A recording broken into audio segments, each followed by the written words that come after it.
para ilmuwan memperkirakan letusan dua gunung ini akan terjadinya kiamat kecil. Aktivitas beberapa gunung berapi akhir-akhir ini tentu mengisyaratkan kita sebagai manusia untuk lebih mawas diri, bersiap, dan terus belajar untuk lebih memahami alam sekitar kita. Sebuah contoh kecil adalah Gunung Soputan di Minahasa yang terus-menerus membingungkan para ahli dengan aktivitasnya yang ganjil dan tak henti-hentinya. Kemudian juga anak Gunung Krakatau yang semakin menunjukkan gejala aktif. Bahkan hari ini sempat menyemburkan abu sampai ratusan meter tingginya. Semua aktivitas-aktivitas itu jangan pernah dianggap remeh. Ada begitu banyak gunung berapi yang sangat berbahaya di dunia ini. Tapi ada juga yang bukan hanya berbahaya melainkan luar biasa berbahaya dan ganasnya tatkala ia meletus.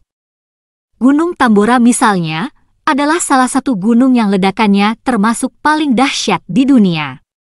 Ada juga ledakan Gunung Tanpo di Finlandia yang maha dahsyat itu. Tapi yang paling terkenal walaupun masih kalah dahsyat dibanding kedua gunung tadi, adalah Gunung Krakatau yang berada di Selat Sunda. Ia lebih dikenal dan terkenal dikarenakan Gunung Krakatau meletus ketika populasi manusia sudah cukup padat, sains dan teknologi telah berkembang, bahkan juga telegraf sudah ditemukan, dan kabel bawah laut sudah dipasang. Menurut para ahli, suara yang paling keras yang pernah terdengar terjadi pada tanggal 27 Agustus 1883, ketika gunung berapi Krakatau itu mengamuk tak karu-karuan. Ia meletus dengan letusan paling hebat dalam sejarah, menewaskan tidak kurang dari 35.000 hingga 36.000 jiwa. 6 km kubik campuran lahar dan debu terlontar ke udara dan belakangan awan debunya tersebar ke seluruh dunia dan mewarnai matahari terbenam di pelosok-pelosok dunia selama 3 tahun setelahnya. Matahari bersinar redup selama setahun penuh. Abu yang berterbangan bahkan terlihat jelas di langit New York, Amerika. Suaranya terdengar sampai ke Pulau Rodriguez di Samudra Pasifik yang jaraknya hampir 5.000 km dari gunung itu. Pokoknya, luar biasa sangat. Tak terpikirkan. Tak terbayangkan. Letusan Gunung Krakatau adalah bencana besar pertama di dunia setelah penemuan telegraf bawah laut, makanya ia tercatat manis dalam sejarah pahit. Jauh sebelumnya memang sudah ada letusan gunung yang dinyatakan paling dahsyat dalam sejarah. Letusan Krakatau dianggap hanya sebagai batu kecil dibanding letusan gunung ini. Dialah si Gunung Toba, dan letusannya hampir memusnahkan seluruh umat manusia di planet bumi sekitar 73.000 tahun lalu. Toba memiliki diameter 90 km di pulau yang sekarang kita kenal dengan nama Sumatera itu memakan korban luar biasa banyak. Letusannya pada bersamaan dengan gelombang besar tsunami, ada sekitar 2.800 km kubik abu yang dikeluarkan, yang menyebar ke seluruh atmosfer bumi kita. Dan para ahli mengatakan hal itu menyebabkan populasi manusia saat itu hampir punah, hanya menyisakan sekitar 5.000 sampai 10.000 manusia saja.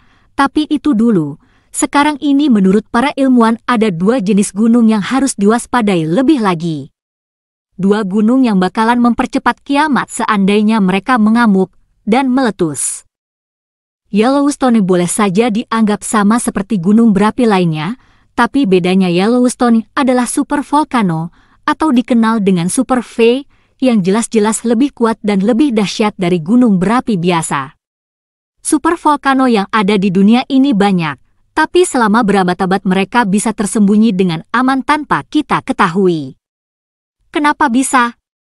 Karena kalau gunung berapi biasa, ujungnya mengerucut ke atas seperti bentuk piramida, maka super V mengerucut ke bawah, piramida terbalik. Moncongnya membenam jauh ke dasar bumi, hal mana menjadikannya sangat berbahaya. Nah, supervolcano paling besar yang sudah ditemukan adalah di taman wisata bernama Yellowstone National Park, Wyoming, Amerika Serikat. Di bawah dasar bumi yang terlihat tenang dan mempesona di Yellowstone National Park itu sebenarnya tersimpan sesuatu yang maha dahsyat, yang amat berbahaya bagi kelangsungan hidup manusia modern. Ini disebut juga kaldera. Di dalamnya tersimpan gas gunung berapi yang sudah terkurung selama ratusan tahun, magma yang luar biasa banyaknya, serta batu-batu gunung yang sangat keras. tingkat kekuatan ledakan Yellowstone diperkirakan berada pada tingkatan paling tinggi yang paling mungkin terjadi dalam sejarah, yaitu VI8, atau dikenal dengan The Highest Possible Level of Volcano Explosivity Index. Kalau ledakan itu terjadi, bukan hanya Amerika yang akan tenggelam, tapi dunia bakalan kiamat.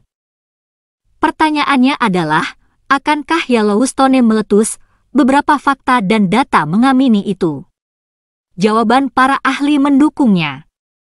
Akhir-akhir ini aktivitas Yellowstone semakin meningkat. Bahkan Amerika memiliki sebuah badan khusus yang tugasnya memantau aktivitas gunung ini setiap bulannya. Ada beberapa tanda-tanda yang mulai terlihat, misalnya saja temperatur yang dimiliki danau glacial di Yellowstone mulai meningkat.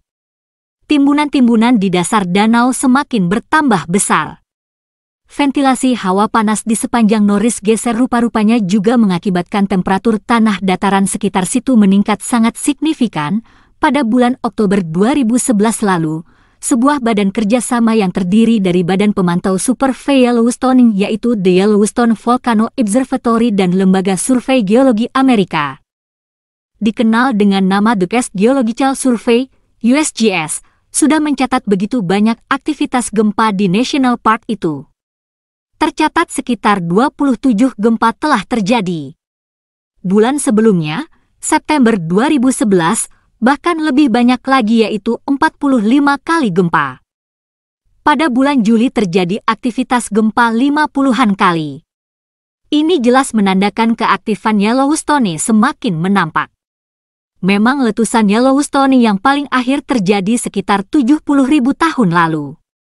Tapi kapan ia akan kembali meletus? Masih tanda tanya. Anak Krakatau ia memang lahir setelah orang tuanya lenyap.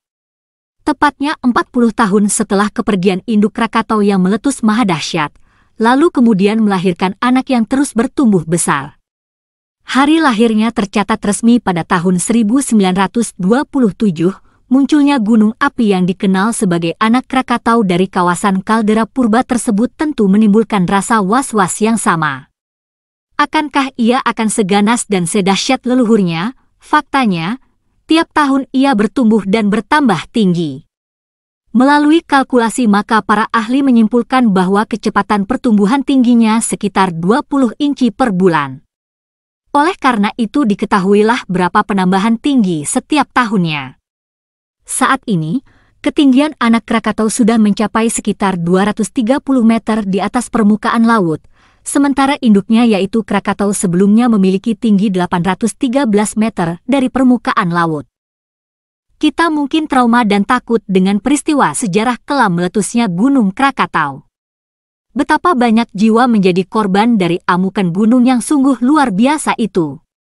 Dan betapa kita tak bisa mencegah sebuah gunung untuk supaya tidak meletus. Menurut seorang ahli bernama Simon Winchester, bahwa realita-realita geologi, seismik serta tektonik di Jawa dan Sumatera yang aneh akan memastikan bahwa apa yang dulu terjadi pada suatu ketika akan terjadi kembali. Tak ada yang tahu pasti kapan anak Krakatau akan meletus. Tapi ia diperkirakan akan mengikuti jejak induknya. Beberapa ahli geologi memprediksi letusan ini akan terjadi antara tahun 2015 hingga 2083, tapi ada beberapa pakar lainnya yang menyatakan bahwa tidak ada teori yang masuk akal tentang anak Krakatau yang akan kembali meletus dalam waktu dekat ini.